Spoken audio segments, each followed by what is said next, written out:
None of them, I don't think I saw any.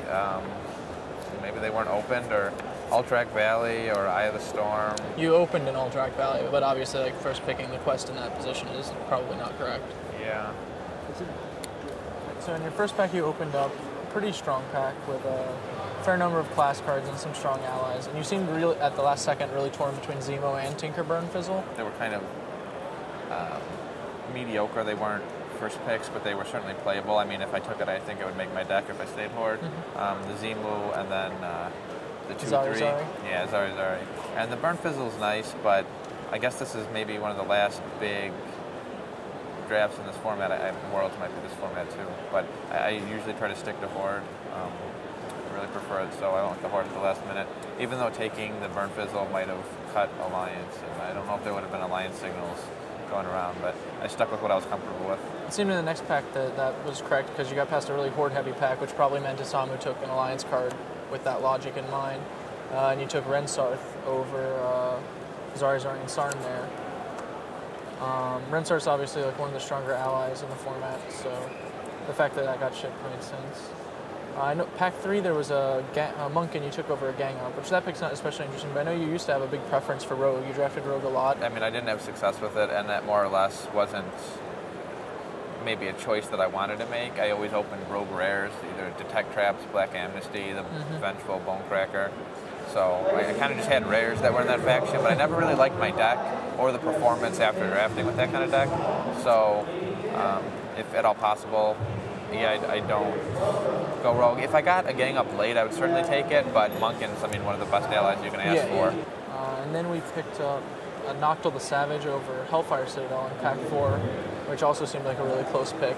Arena locations and the battlegrounds that you can get in the later packs. So Twinspire Ruins and Hellfire Citadel aren't as in demand for me as they used to be. I wanted to stick with heavy allies, keep taking good allies, to maybe shift some people to the left into Alliance, and just that I wasn't super concerned with the Citadel at the moment. Your first class card came right after that, where you picked Vamp Tendrils over a second Noctil, and I think you do have a preference for Priest. It's one of the classes you like that you feel is underdrafted also. I like the flippability on that a lot. I think it's powerful enough that just having that is worth it alone. There were a couple things went through my mind when I saw the Vampiric Tendrils. One important thing is probably nobody got a Misery or was taking... they'd have followed it with the Tendrils. Right, or was taking Vampiric Tendrils or Shadowword Anguishes up until that point. So it was a reasonable assumption that no one was Priest at this point, and that it was open for me to get and go into. So I went with the Tendrils. I didn't really expect to see a whole lot. I knew the packs that I'd already passed didn't have a lot of strong Priest, but it was a bit of a gamble that hopefully it would be open in the next couple sets and I could get some really late Priest cards. Pretty much covered all the allies you got in this pack, and the rest of the pack was pretty much quests. You seemed also, just to brief ahead, like in pack 3 you didn't get hardly any quests, which is where a lot of people depend on it. Was that part of your strategy to make sure you were not hurting early? Oh, I definitely try to get them in packs 1 and 3. And I was surprised. I really had a lot of solid ones that I could play at the end of 1, so I knew that I didn't have to go after them as aggressively in the next couple of packs. So yeah, I kind of just stayed away from.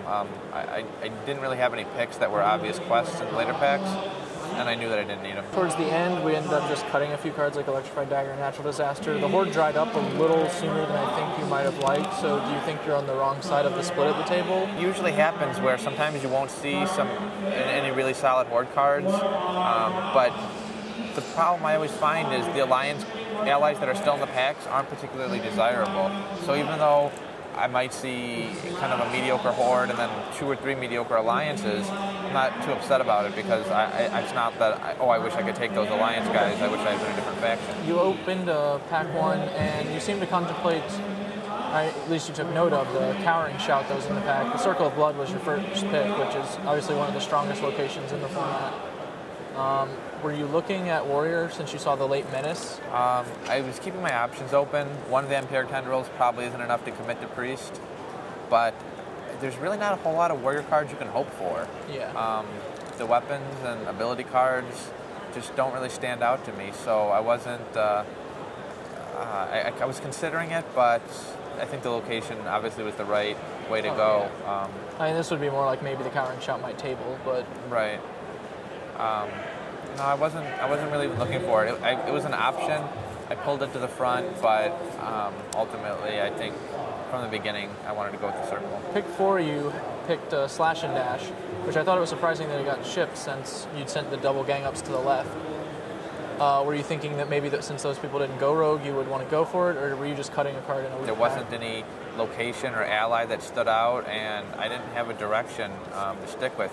The priest wasn't coming around like I hoped it would be, and I didn't get any other really powerful class cards that caught my eye. I figured I think I had already passed the Slash and Dash at this point, and then maybe if it tabled, this seems unlikely, but I was considering Rogue as an option if I couldn't get any other class cards. The most interesting thing I thought about the next pack with the Horrify was it also had a Bolton and a Clutch Shot when you shipped 2 sudden shots to the left.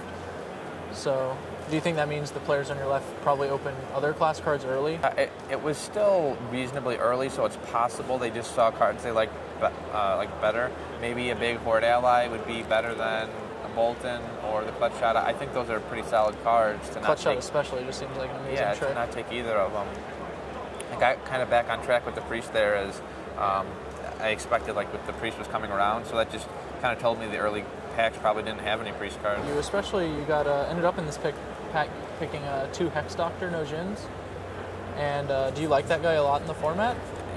Give him any special consideration. I think I usually don't. There's not a whole lot of 1-drops that catch my eye. I kind of like them as defensive allies. The Hex Doctor, I might play one of them, and if I get to go second, I think he's good. You can even consider mulliganing as kind of weak hand, maybe to go look for him. I don't know if I'd play 2 of them main. I have to spread out the deck and see what it looks like. You ended up getting a fair number of decent cards in this pack to hate on abilities and even equipment with Talisman of the Horde and Disperse Magic. Are these cards, like, do you tend to try and make sure you have something main to handle bombs, especially when, like, wins are worth so much on this level? I think maybe my ally control is a little bit weaker than I would like it to be, but I'm really happy with my ability and equipment control cards. I think they're way above average, and hopefully I'll play someone who's relying heavily on equipment or a big ability to try to win the game. Well, pack 3, we pretty much just picked up class cards and allies in this pack, as I said before, because you already had so many quests. Whoa. In pack 1 and pack 2, you ended up getting a runner on the same print run where you had Samuel Harrison versus Ikutak and United Front. Right. And you chose differently on both packs. The 7-3s for 6 aren't highly touted since they're so weak in the back, but do you feel like his resistances are good in the format? I think I had only one bigger ally up until that pick. I like the Samuel Harrison a lot with my Rensarth, so I was thinking about 2 of them, but if I don't have anything to go into the late game with, it might be kind of hard to win. You got Whiteout Staff after that, and I've heard this card touted a little bit as quite a handy way to beat most of the blue decks. After I look at the deck, I think I'll try to make room for it. If the tables split evenly, which I hope it would be, then you have a pretty good shot of facing Alliance guys. And while I don't think I can do a lot of frost damage, definitely good to swing into them. You ended up picking Missive Corrosion pick 8, and you managed to wheel the other one pretty late in pick 12, which you seemed pretty excited about when that came around. I think I took a pretty good ally over it, and I think there was reasonable expectations that it would table. There hadn't been a whole lot of priests going around. It maybe doesn't even seem like this extremely powerful card. I love it. It's great outs to abilities or equipment because it's unlikely they're going to have that in their hand. And then, I mean, randomly, I'm sure you can get some allies with it or at least make them discard. And do you think this deck's what it takes to get you into the top 8 again? I was really worried with my last deck, and that ended up working out well. I think this one's better.